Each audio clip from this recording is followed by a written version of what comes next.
Hello, I'm Pastor Joe, and I want to welcome you to Impacts. Impacts is a video teaching series where I try to help nurture your faith in, your commitment to, and your relationship with Jesus Christ.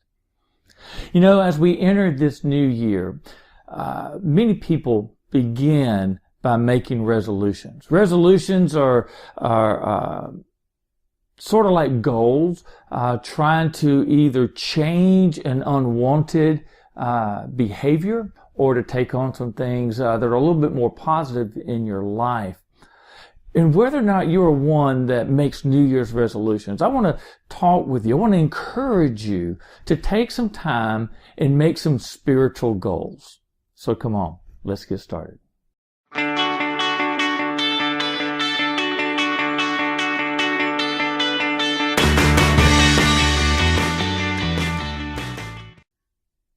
You know, I was never one that had a whole lot of luck making New Year's resolutions. I would make them and I would have great intentions and I would start out strong. But then after a couple of weeks, I would begin to waver and stumble. And then as those weeks turned into a month or two, I was pretty much back to my normal routines and normal behavior. So I pretty much gave up on setting New Year's resolutions.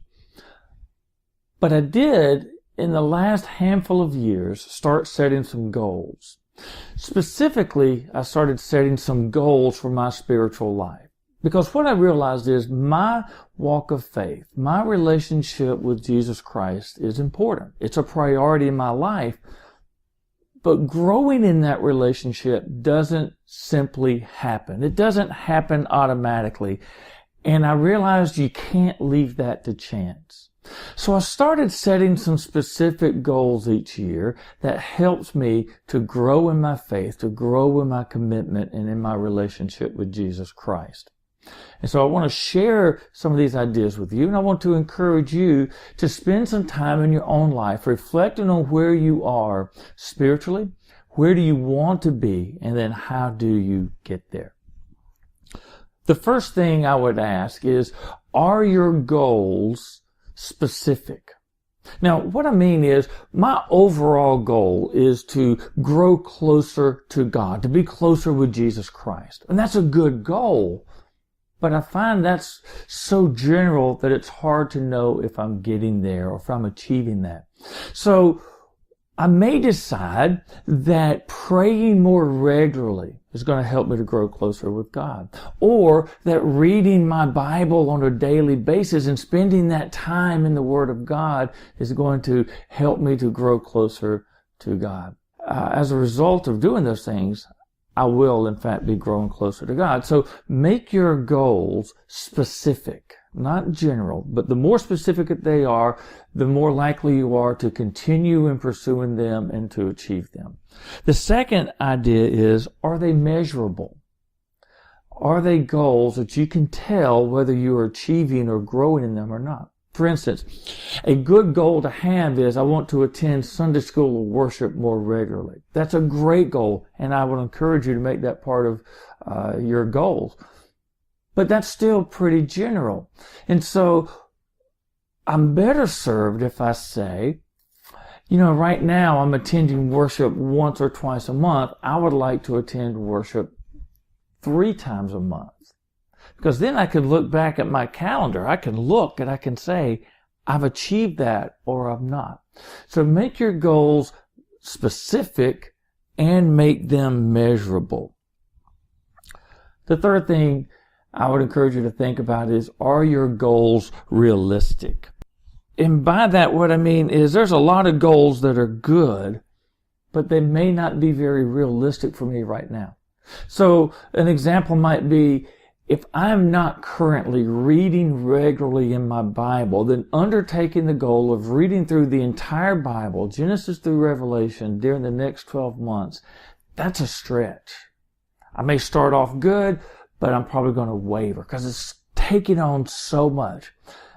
A more realistic goal, a more achievable goal is to read a chapter each day, or to say, I want to read through the New Testament in a year.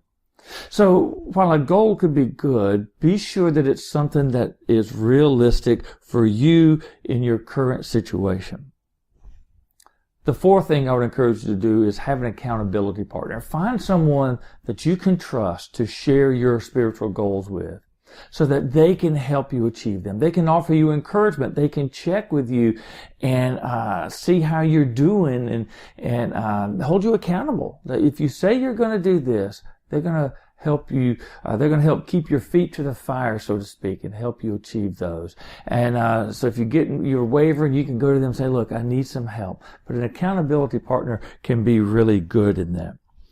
And the fifth thing that I would encourage you to know is I think goals can be and ought to be revisited during the year. Because see, we set goals right now based on our current circumstances. But your life circumstances may change. They may change in such a way that achieving your goals is going to be more difficult. And so maybe realistically, you need to look at those goals and maybe make some changes that are more realistic in your current situation. Or you may find that you are achieving your goals and you're excelling at achieving them, and maybe you need some goals that are a little bit more challenging. So just because you set some goals at the beginning of the year, doesn't mean that you can't revisit them. In fact, I will encourage you to continually revisit them. Now, there's a lot of goals that you could set, and I can't necessarily tell you what spiritual goals are right for you.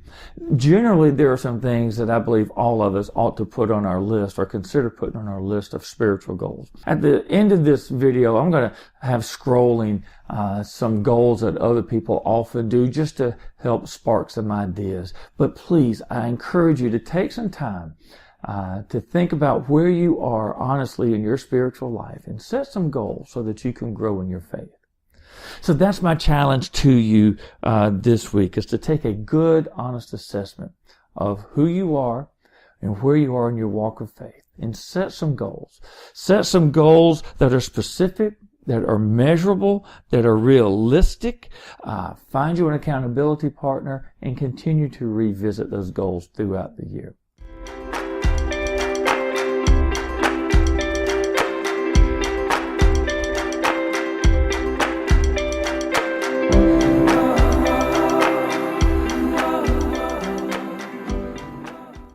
Well, look, I do thank you for joining me this week for this installment of Impact Video. And I hope and encourage you to share this video with others so that they can grow in their faith, so that they can be setting some goals in their own spiritual walk.